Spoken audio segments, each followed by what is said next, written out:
besar setiamu Tuhan di hidupku.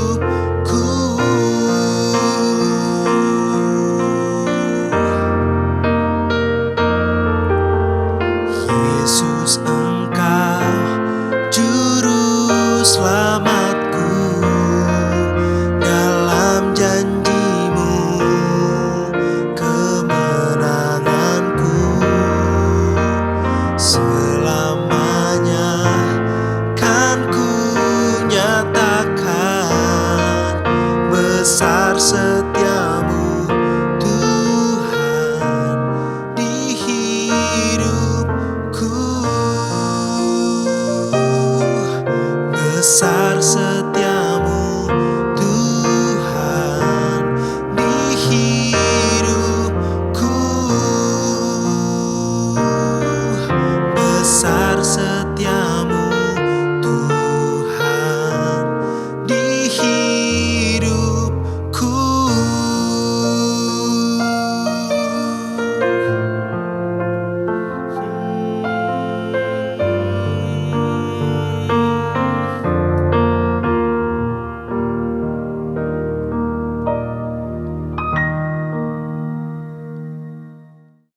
Shalom Bapak Ibu yang terkasih dalam Tuhan Yesus Kristus. Kembali kita berjumpa dalam edisi Rise Up.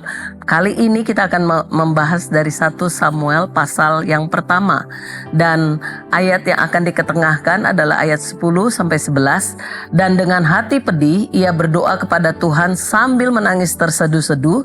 Lalu bernasarlah ia, katanya, Tuhan semesta alam, jika Engkau sungguh-sungguh memperhatikan sengsara hamba-Mu ini dan mengingat kepadaku, maka aku akan memberikan dia kepada Tuhan seumur hidupnya. Dan judulnya adalah tentang air mata yang melahirkan janji. Jadi latar dari 1 Samuel pasal 1 ini adalah Hana itu hidup di masa yang sunyi dan terhina. Ia memiliki suami yang bernama Elkana, namun suaminya karena dari Hana tidak didapati anak atau dia mandul, maka suaminya pada masa itu mengambil wanita lain karena tuntutan daripada tradisi atau budaya. Sehingga dalam budaya Israel kemandulan itu dianggap sebagai aib yang besar pada masa itu. Sehingga ia disakiti terus-menerus oleh Penina yang menjadi madunya. Namun Hana tidak pernah membalas. Ia memilih jalan air mata melalui doa dan bukan karena kemarahan.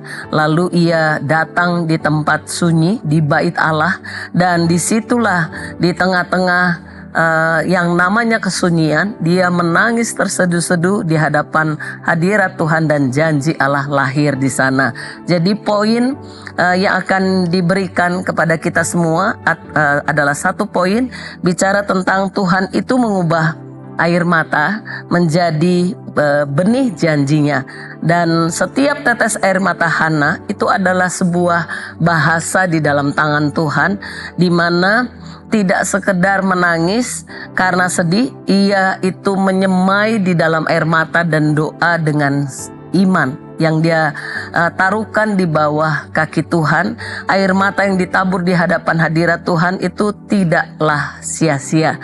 Dan karena ini lahir dari rahim yang mandul atau tertutup, maka lahirlah di dalam doanya itu Samuel menjadi seorang anak yang memang Tuhan genapi janjinya. Di kemudian hari menjadi nabi yang besar dan pembawa perubahan atas zaman.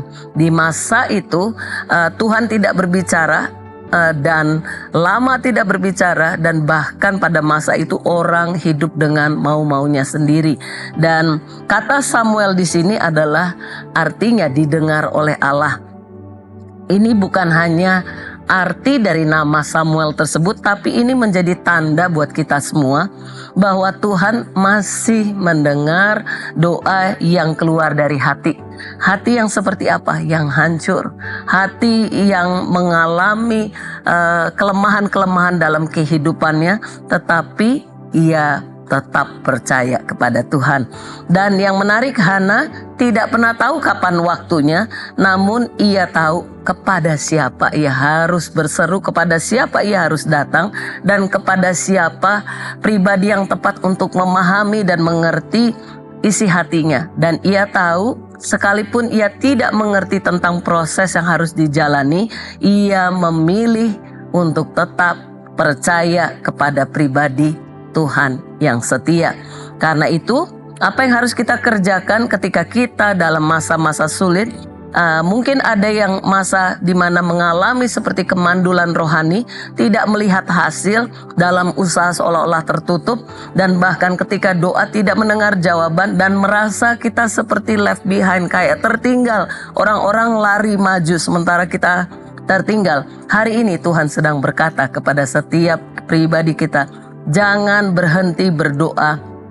Di tengah air mata, Allah sedang membentuk Samuel itu lahir di dalam kehidupan kita. Mungkin mimpi yang lama berhenti, itu mulai timbul visi-visi yang lama belum lahir, itu akan dilahirkan dan dikeluar dari penyembahan dan kesetiaan kita yang percaya kepadanya.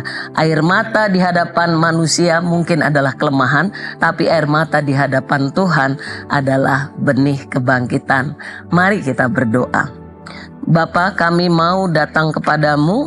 Kami tahu rasa sakit yang tidak biasa dan Engkau memahami rasa sakit di dalam hidup kami. Sulit untuk diucapkan rasanya. Tapi Tuhan, kami percaya hari ini kami belajar dari seorang wanita sederhana yang bernama Hana, yang tetap percaya kepada Tuhan dan ia akhirnya menerima janji digenapi dalam hidupnya. Kami pun mau melihat dalam hidup kami bahwa ada Samuel yang akan dilahirkan. Mimpi-mimpi yang selama ini terbengkalai, visi yang terbengkalai, segala sesuatu yang seolah-olah terbengkalai, itu akan dilahirkan dari air mata yang kami bawa kepada tahta Tuhan. Dan kami tahu Engkau selalu mendengar seruan doa-doa yang keluar dari hati yang hancur, hati yang merasakan kelemahan-kelemahan dalam kehidupan kami, dan Engkau akan mengubahnya menjadi sukacita. Dalam nama Tuhan Yesus kami akan menerima janji Tuhan. Haleluya. Amin. 1 Samuel 1. Lahirnya Samuel. Ada seorang laki-laki dari Ramataim Zofim, dari pegunungan Efraim, namanya Elkana bin Yeroham bin Elihu bin Tohu bin Zuf, seorang Efraim. Orang ini mempunyai 2 istri, yang seorang bernama Hana dan yang lain bernama Penina. Penina mempunyai anak, tetapi Hana tidak.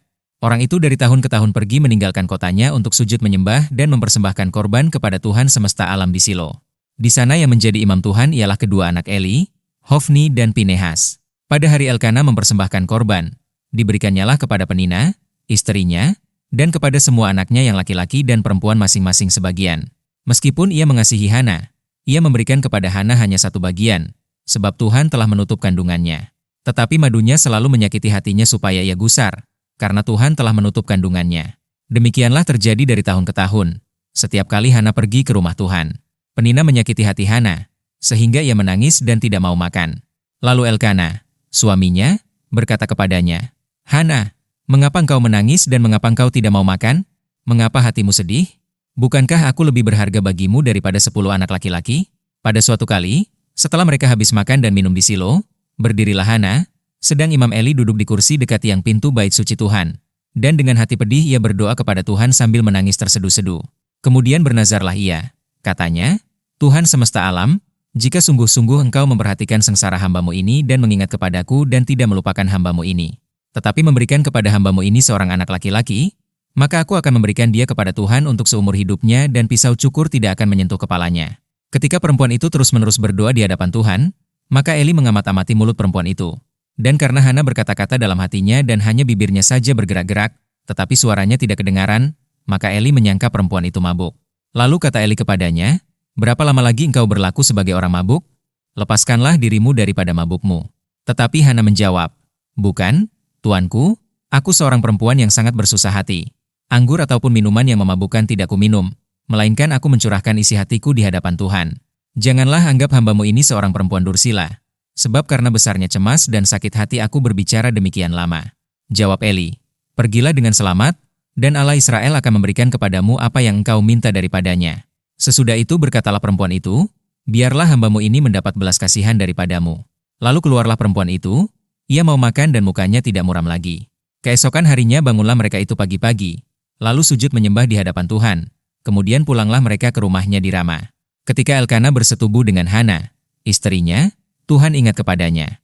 Maka setahun kemudian mengandunglah Hana dan melahirkan seorang anak laki-laki. Ia menamai anak itu Samuel, sebab katanya, "Aku telah memintanya daripada Tuhan."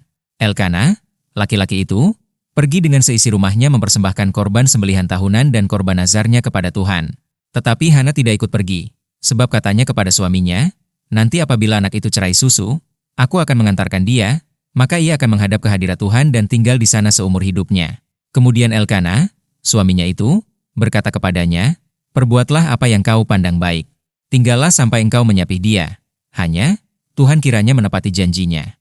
Jadi tinggallah perempuan itu dan menyusui anaknya sampai disapihnya. Setelah perempuan itu menyapi anaknya, dibawanyalah dia, dengan seekor lembu jantan yang berumur 3 tahun, 1 eva tepung dan sebuyung anggur, lalu diantarkannya ke dalam rumah Tuhan di Silo. Waktu itu masih kecil betul kanak-kanak itu. Setelah mereka menyembelih lembu, mereka mengantarkan kanak-kanak itu kepada Eli. Lalu kata perempuan itu, "Mohon bicara tuanku, demi tuanku hidup. Akulah perempuan yang dahulu berdiri di sini dekat tuanku untuk berdoa kepada Tuhan. Untuk mendapat anak inilah aku berdoa, dan Tuhan telah memberikan kepadaku apa yang kuminta daripadanya.